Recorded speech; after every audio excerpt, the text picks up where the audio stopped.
네, 쉽지 않은 8월에 진행되고 있다는 생각이 드시죠. 사상 최고가를 연일 보였던 이 뉴욕 증시가 이제야 조정을 보이는데 하락의 색깔 좀 분석해 주세요라는 목소리가 많습니다. 오늘 함께 할 거고요. 자, 오늘 뉴욕 증시의 3대 지수 어정쩡한 약세 속에 오늘 국내 증시 어떻게 출발하게 될까요? 국내 증시는 워낙에 이번 주에 약세가 깊었기 때문에 오늘 일단 야간 선물과 코로와 EWI ETF도 또 약세입니다. 그래서 국내 증시 출발 좀 가늠해 볼 수 있을 것 같고요.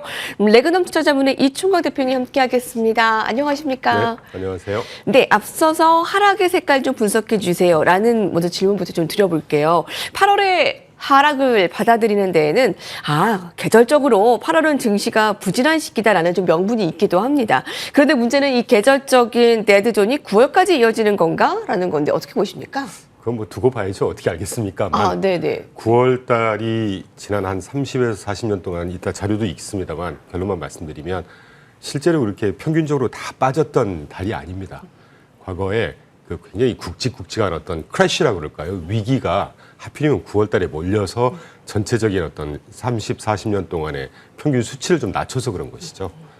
그래서 아울러서 지금 최근의 조정 이 빌미가 뭐가 될 거냐? 네네.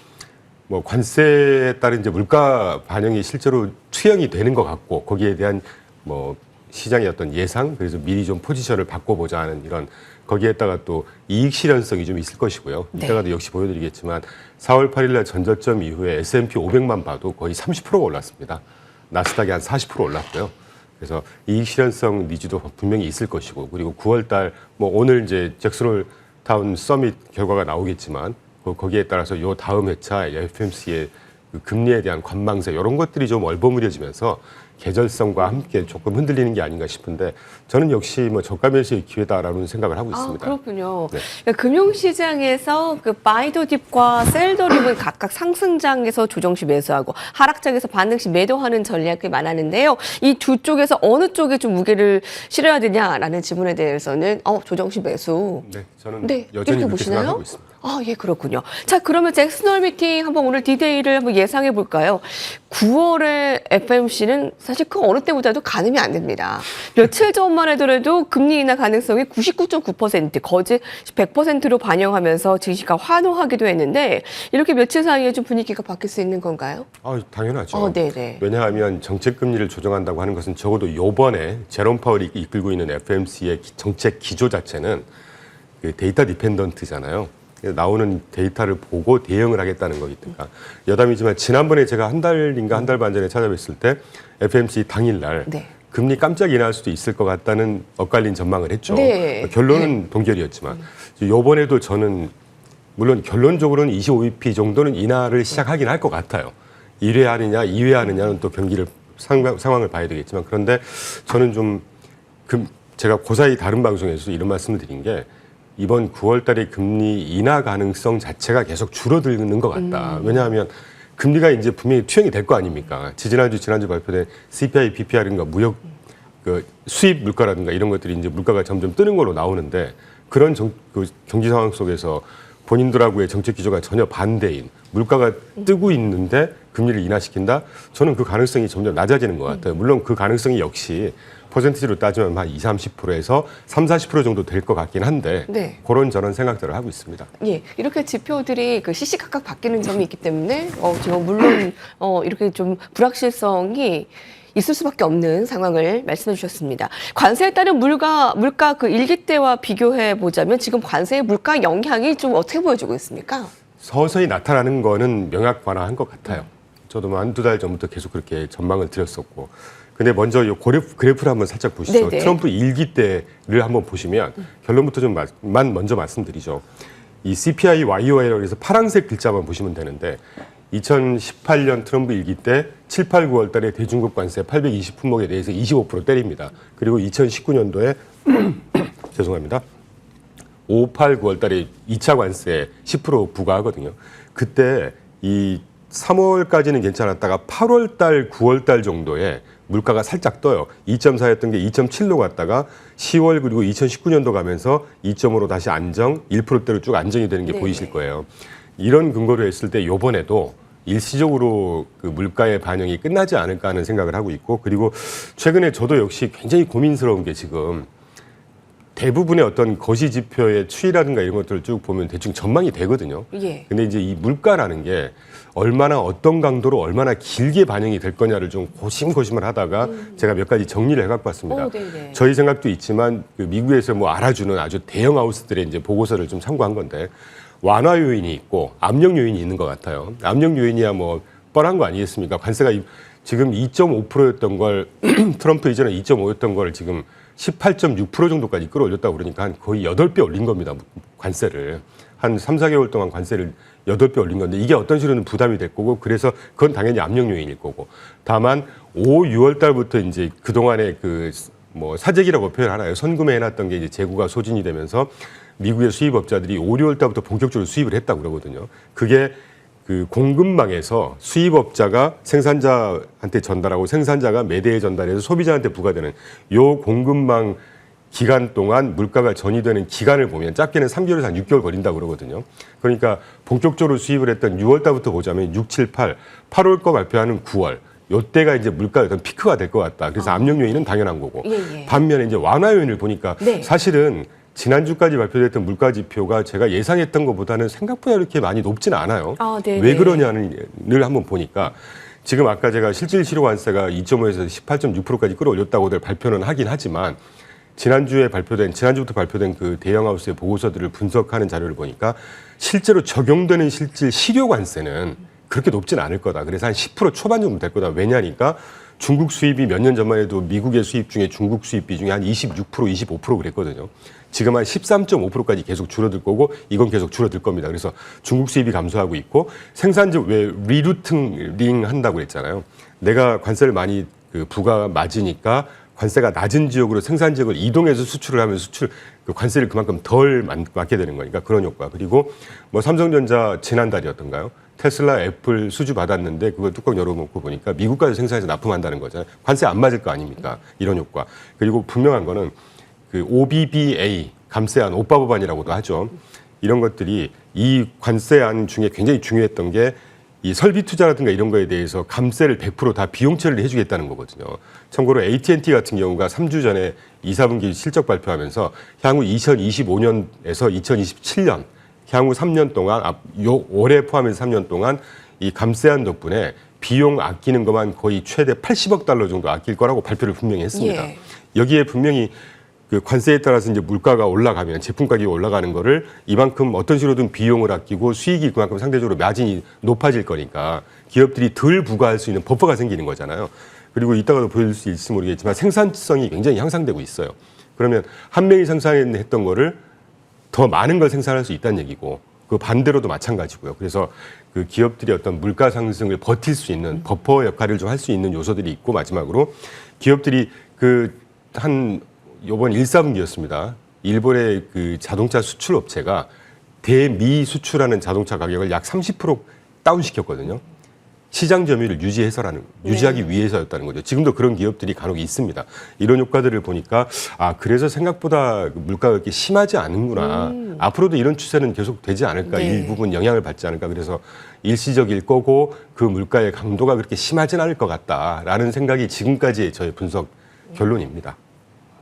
기업들도 좀 견딜 만한 사항이 그렇죠. 분명히 있다라는 그 분석이시고요. 그 인플레이션 숫자로 봤을 때는 대표님이 보시기에 생각보다 좀 높지 않다라는 지금 분석이 저의 되고 예상보다 있고요. 그렇게 높지 않더라고요. 예상보다 높지 않다라는 분석이고요. 또 물가 그 1기 때와 비교를 해봐도 근거로 봤을 때 물가 우려감이 쭉 이어진다라기보다 좀 반짝에 그쳤던 또 통계도 왜냐하면 있습니다. 여담이지만 우리가 네네. 물가 상승하고 인플레이션 구분해야죠. 네. 물가 상승은 말 그대로 물가가 뜬다는 현상을 얘기하는 거고요. 인플레이션, 우리가 걱정하는 인플레이션은 일정 기간 동안 뭐 2, 3분기 연속 이 물가의 상승률 자체가 계속해서 상승하는 겁니다. 네. 그러니까 전달 대비해서 0.2 상승했다면 이게 0.3, 0.4, 0.5 이렇게 상승하는 걸 인플레이션이라고 하거든요. 그렇군요. 관세라는 게 부과가 되면 그 부과가 됐던 시기에는 뜰지 모르겠지만 네. 여기서의 상승률은 계속해서 뜨지 않는다는 것이죠. 네. 일기 때도 네. 마찬가지였어요. 예, 네. 그게 이제 반짝과 아니면 그 쭉 이어진다라는 점을 그렇죠. 좀 확연히 비교해볼 필요가 있어 보입니다. 실제로 중요한 문제입니다. 굉장히 좀 중요한 문제입니다. 네, 물가와 인플레이션을 좀 봤을 때요.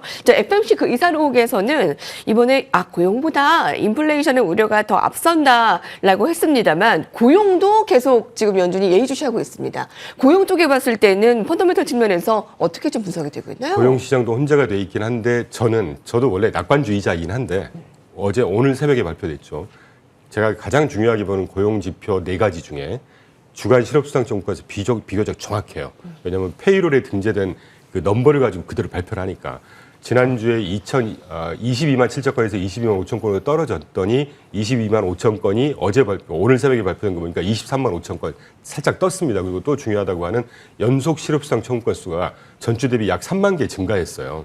그래서 어떤 식으로든 노동시장도 관세 영향이건 뭐 계절적인 요인이건 간에 조금씩 슬로우 다운하고 있다. 물론 이 고용시장이 슬로우 다운하고 있는 거를 침체를 향해서 달려가고 있다. 또 확대해서 스태그플레이션이다. 절대 이럴 상황 아닙니다. 팬데믹 이전에 과거 30년 동안에 20년 동안에 주간 실업청 건수의 평균이 37만 건 정도 됐었어요. 그거에 비하면 지금 완전 고용 수준이거든요. 어쨌건 추세적으로 조금씩 이제 트렌드업하고 있다는 측면에서 볼 때 하여튼 뭐 결론적으로 9월 달에 저는 그 가능성이 낮아진다고는 보지만 결론적으로 뭐 25bp 인하 정도는 개시할 것 같다는 생각을 하고 있습니다. 예. 낙관론자이시긴 하지만 그 낙관론 근거 있는 그 낙관 그 근거들을 좀 주고 계신데요. 사실 그 관세로 인한 그 영향들이 바로 보여지지는 않고 이제 기업들의 뭐 실적이나 그리고 이제 뭐 숫자들로 좀 보여지잖아요. 월마트 오늘 실적 나온 것을 보니까 뭐 매출은 나쁘지 않았는데 뭐 EPS가 조금 예상치를 하회하면서 주가가 장중에 5% 넘게 급락하게 됐습니다. 어제 그 타깃도 또 그런 모습이 보여지고 있고요.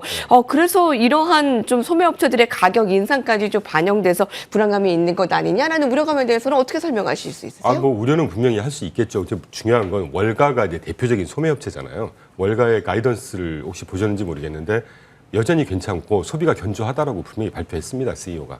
그래서 저는 그 어떤 소비세라는 것도 그런 것이죠. 지지난주였던가요? 소매 판매 발표했을 때 항목별로 보니까 넌스토어가 온라인 구매 아니겠습니까? 그 여담이지만 앵커님 혹시 그 뭐 쇼핑을 하시거나 장을 보시면 저희 집에서도 그런데 대부분 온라인 구매하잖아요. 온라인 구매가 헤드라인 수치는 조금씩 떨어졌고 그것도 뭐 0.5% 상승했으니까 소비가 급격한 위축은 아니었다고 해석하고 있고 넌스토어 온라인 구매가 월간으로 0.8% 성장했어요. 이 정도면 상당히 큰 폭 성장한 겁니다. 반면 레스토랑 지표가 마이너스 0.4% 위축됐습니다. 이게 뭘 뜻할까? 우리가 보통 뭔가 불안하고 위기가 올 것 같고 그러면 일단 럭셔리한 소비를 줄이게 마련이잖아요. 그런 어떤 현상의 일환이 아닐까 하는 생각이 듭니다. 그래서 주가 상승세 지금의 8, 9월 달의 조정 저도 역시 예상했지만 이거에도 불구하고 이따가 시간이 될지 모르겠어요. 네. 제가 하반기에 굵직한 호재 몇 개를 정리를 해갖고 왔거든요. 이런 걸 고려해 보면 지금이 분명히 저가 매수를 하셔도 무방하다는 생각을 확고히 하고 있습니다. 그럼 이번 주에 가장 발목을 잡았던 AI 버블론에 대한 점은 어떻게 생각하시는지 좀 말씀해 주실까요? 제가 노골적으로 표현드려도 될까요? 그럼요. 샘 얼트만이 그 기자들하고 이렇게 저녁에 환담하면서 나왔던 얘기라는 거지 않습니까? 제가 욕을 먹을 수 있겠습니다만 그 친구가 뭘 한다고. 비상장 회사에 AI를 창시한 사람이긴 맞습니다. AI가 성장하고 이 전체적인 트렌드가 샘 얼트만 하나에 의해서 움직이나요? 대부분의 투자는 굉장히 그룹 큰 회사들이 투자하고 있고 한 달 전인가 펜실바니아 서밋 AI 서밋 가서 트럼프 대통령이 직접 가서 향후 5년인가요? 920억 달러 전략적인 투자하겠다고 했습니다. 이런 투자세가 샘 얼트만 한마디 때문에 꺾인다고 볼 수 있을까요? 저는 그 친구는 비상장 회사의 AI 테크니션이지 근데 이제 시장 그것 전문가가 때문에 아니라는 얘기죠. 이제 AI 거품론이 뭐 터졌다라기보다 그 안에서 잠재되어 있던 것들이 있기 때문에 이게 또 촉매제가 되지 않았나라는 생각이 저는 드는데. 촉매 역할은 안 했다고 봐요. 조금의 어떤 재료는 됐었겠죠. 아까 모두에 설명드렸던 대로 계절성, 휴가 가기 전에 자산 배분해 놓는 거, 그리고 그 뭐 시간이 좀 남았으니까 10월 1일 날이 그 유대인들의 신년입니다. 로시아샤나라고 그래서. 그리고 특히 9월 달에 미국 기업들이 법인세 납부 기간이에요. 이런 것들이 계절성이 겹치는 게 하필이면 그 멘트하고 겹쳐서 샘 얼트만에 대해서 너무 비중 있게 다루실 필요는, 그러니까 생각을 하실 필요는 없지 않을까 하는 생각을 하고 있습니다. 샘 얼트만의 발언을 그렇게 뭐 눈여겨보지는 않아도 될 상인 것 같습니다. 좀 귀가 좀 간지러울 것 같네요. 그러면서도 제일 마지막에 분명히 그랬다는 거잖아요. 그런 멘트를 하면서도 우리는 AI 투자 계속 할 거야. 앞뒤가 안 맞는 얘기지 않습니까? 그게 핵심이 될 수가 있겠네요. 당연하죠. 오히려. 자, 그러면 준비하신 그 자료들을 토대로 좀 하반기 전략 좀 세워주시죠. 뭐 전략은 주식 비중을 계속 가져가셔도 된다는 생각을 여전히 하고 있고 내용이 많으니까 그냥 그 분리 포인트만 전달을 드리죠. 네, 그럴게요. 지금 미국 유럽 정상회담 하고 있잖아요. 앵커님 잘 아시겠지만 역사적으로 오벌 오피스에 유럽의 정상들이 한 7, 8명이 한꺼번에 모인 적은 단 한 번도 없었습니다. 어떤 식으로든 이 지정학적인 어떤 대탕트의 이 방향으로 쭉 가고 있다는 측면에서 지정학적인 어떤 큰 무드 자체도 완화되고 있는 측면을 저는 중시하고 있고요. 뭐 여기서 이제 유크레인이 그 침략당한 영토를 주냐 마냐는 강론이니까 중요한 문제는 아닌 것 같고, 그리고 그 전 세계 주요 국가들의 미 국채 보유량, 우리 3월, 4월까지만 해도 미국 재정 적자 때문에 미국 국채가 끝났고 뭐 이런 얘기 많았었죠. 네. 연초 이후에 지금 한두 달 늦게 발표가 되니까 지난 적어도 6월까지만 보면 대부분의 국가들이 미국 국채를 더 사고 있습니다. 자금의 흐름이 이제 우리가 엑소더스라고도 표현했고 뭐 미국 예외주의 끝났다는 표현했지만 그거하고 다른 자금의 흐름을 보여주고 있다는 얘기고, 굉장히 중요하지만 지난 7월 달에 SLR 규제 완화 개정안 도장 찍었습니다. FRB에서. 이게 간단히 말씀드리면 BIS 국제결제은행이 전 세계 은행들 그 건전성 규제 관리 감독하는 그 규제 중에 하나인데 3%였던 걸 미국이 자체적으로 5% 정도 좀 더 엄격하게 적용하고 있었고, 실제로 GSIB, 골드만삭스라든가 굉장히 큰 은행들은 그걸 또 자체적으로 더 엄격하게 규제가 3% 레벨인데 이거를 6, 7%씩 규제를 하고 있었어요. 그거를 지난 7월 달에 규제 완화했다는 얘기는 5%였던 걸, 국가 자체의 규제 레벨을 5%였던 걸 3.5에서 4.5로 레인지로 인하시켜 주겠다는 겁니다. 캐피탈 그룹에서 발표하는 이게 평균 3.6%까지 떨어질 거라고 보는데, 이렇게 5%에서 3.6%까지 규제가 완화가 되잖아요. 네. 그러면 결론만 들으시면 되는데, 전체 은행도 아니고 저 GSIB 한 8개 되는 대형 은행들에서만 미국의 국채 또는 일부 미국의 주식을 살 수 있는 간접적인 효과 덕분에 규모가 5.6조 달러에서 많을 때 10조 달러까지 추가로 생깁니다. 이게 얼마나 큰 규모냐면요. 일본이 전 세계에서 제일 많이 갖고 있다고 하죠. 미국 국채를 1.1조 달러 갖고 있습니다. 미국 국채 매수 기반이 저만큼 생긴다는 얘기는 금리 안정, 금리 하향, 이 효과 때문에 경제 전반의 선순환, 얼마나 큰 효과가 있을까 한번 생각해 볼 필요가 있다는 거고, 시장 부분은 시장 와이즈 한번 보시면 자사주 매입 규모가요. 지금 그래프 꼭 한번 띄워주시고 이거 중요하니까. 네. 각 연도별로 지금 그래프 중에서 검정색 짧은 그래프가 지금 2025년 현재까지거든요. 예. 자사주 매입 규모가 역대급으로 가장 높아요, 지금. 네, 중요합니다. 네. 그러면 주가가 예를 들면 최근 10년 동안 애플이 지금 2, 3년 전만 해도 뭐 AI 붐에서 좀 소외됐다 이런 얘기가 있었죠. 근데 주가 잘 안 빠지죠. 애플이 지난 10년 동안 자사주를 40% 매입해서 소각시켜 버렸어요. 주가가 빠질 수가 없는 것이죠. 그리고 기업 실적도 결론만 말씀드릴 텐데 4월 달에 가장 저조했다가 3, 4분기, 4, 4분기, 내년 1, 3분기, 2, 3분기로 갈수록 기업 실적 전망치가 굉장히 급격하게 지금 좋아지고 있습니다. 이런 어떤 큰 환경들을 보면 주가는 결국 우상해야 할 거다라는 생각을 여전히 하고 있죠. 실적, 규제 완화, 자사주 매입, 뭐 여러 큰 틀에서 봤을 때는 뭐 증시가 하반기에 좋을 수밖에 없는 상황. 네, 긍정론자가 돈을 번다. 네, 저희 지금까지 이충강 레벨넘 투자자문 대표님과 이야기 나눠봤습니다. 여기서 같이 인사드리도록 할게요. 감사합니다. 네.